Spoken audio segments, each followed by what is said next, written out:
Morning students. देखो अभी तक हमने क्या करा था, बिजनेस रिस्क के बारे में पढ़ा था। बिजनेस रिस्क क्या होता है, उसके नेचर्स क्या हैं और उसके कॉजेज़ का हमने फर्स्ट पॉइंट पढ़ा था, नेचुरल कॉजेज़। लेकिन मैंने आपको बताया था इसके कितने कॉजेज़ होते हैं, 4 कॉजेज़ होते हैं ना। तो फर्स्ट कॉजेज़ हमने पढ़ा था नेचुरल कॉजेज़ का।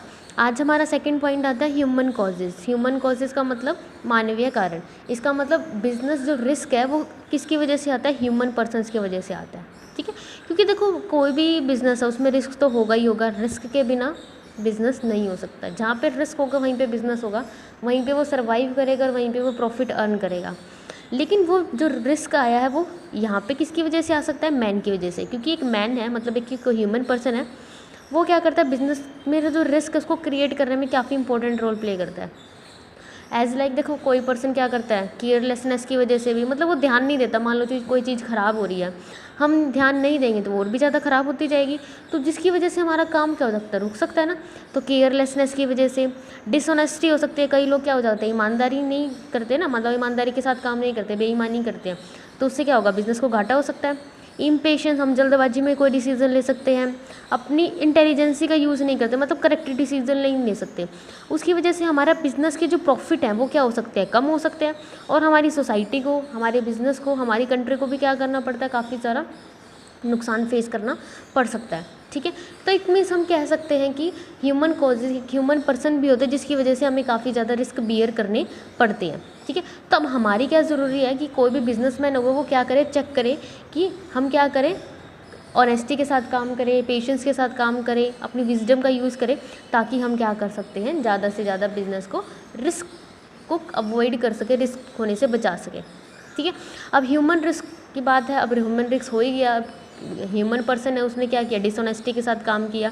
अब उसके कौन कौन से फैक्टर्स है, तो हमने ह्यूमन कॉजेज़ को ना 4 पार्ट्स में क्या किया, डिवाइड किया है। फर्स्ट आता है हमारा डिसऑनेस्टी ऑफ एम्प्लॉय, कि जो एम्प्लॉय है वो डिसऑनेस्टी के साथ काम कर रहा है। अगर वो डिसऑनेस्टी के साथ काम करेगा तो देखो बिजनेस तो अपने आप ही क्या हो जाएगा, रुक जाएगा, उसका रिस्क इंक्रीज़ हो जाएगा। फॉर एग्जांपल, मानो कोई मनी है, बिज़नेस की कोई मनी है, तो इसका मतलब क्या, बिज़नेस से अगर मान लो वो पैसा चुराना स्टार्ट कर दे तो इसका क्या होगा, एम्प्लॉयज़ ने क्या किया, डिसऑनेस्टी की, जिसकी वजह से बिज़नेस को काफ़ी ज़्यादा नुकसान पहुंचाया गया। ठीक है, उसके बाद है डिसऑनेस्टी बाय कस्टमर।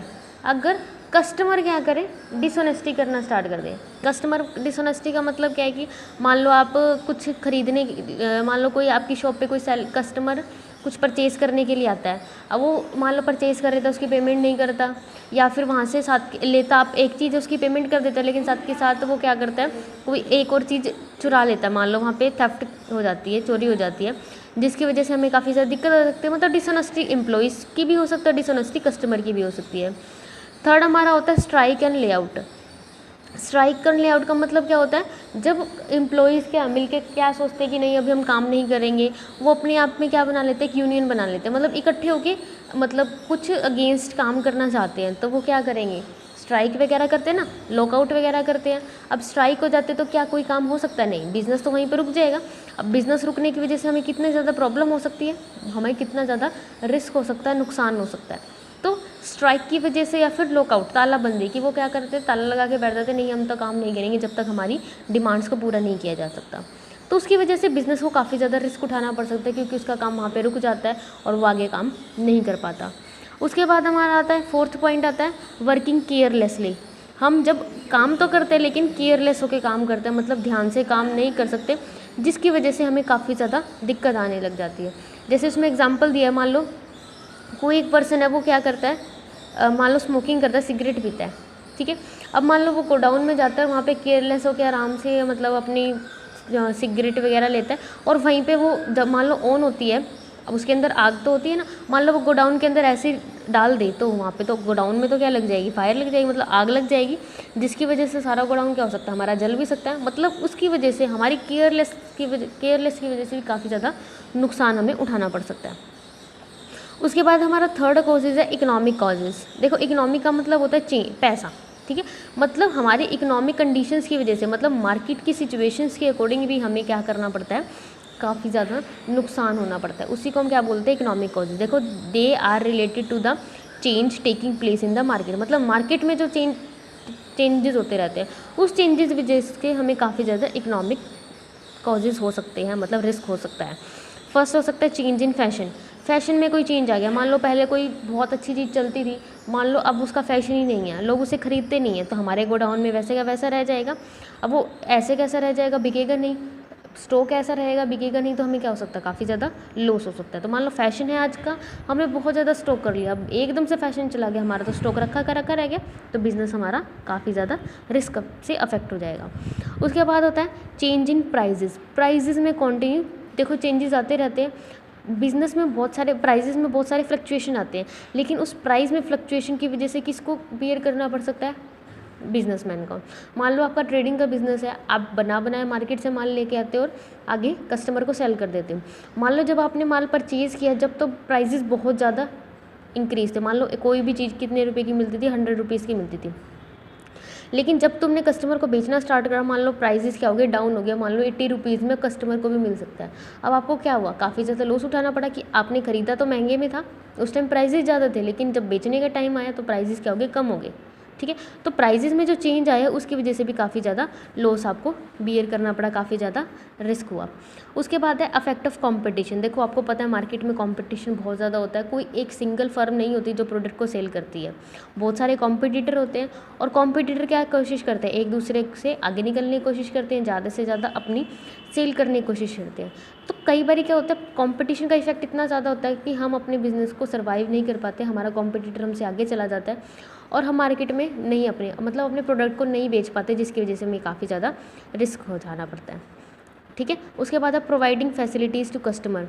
हमें क्या करना पड़ता है, रिस्क को अवॉइड करने के लिए हम कुछ क्या करते हैं, स्पेशल फैसिलिटीज़ प्रोवाइड करते हैं कस्टमर को, लेकिन इसकी वजह से भी हमें क्या हो सकता है, काफ़ी ज़्यादा नुकसान हो सकता है। ठीक है, इट मीन्स अगर हम कस्टमर को फैसिलिटीज़ नहीं प्रोवाइड कराएंगे तो वो क्या करेगा, हमारी कंपटीटर की तरफ चला जाएगा, मतलब दूसरे किसी और से खरीद लेगा, और किसी और से खरीद लेगा तो हमें काफ़ी ज़्यादा नुकसान भी हो सकता है।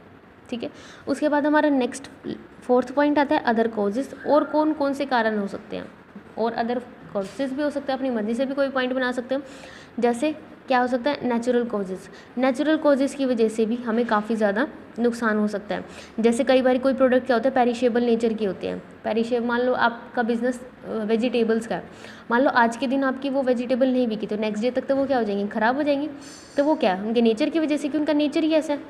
ठीक है, इट मीन्स कोई भी चीज़ है जो जल्दी ख़राब हो जाती है, वो चीज़ें क्या होती है, नेचुरल कॉजेज़ की वजह से भी हमें नुकसान उठाना पड़ सकता है।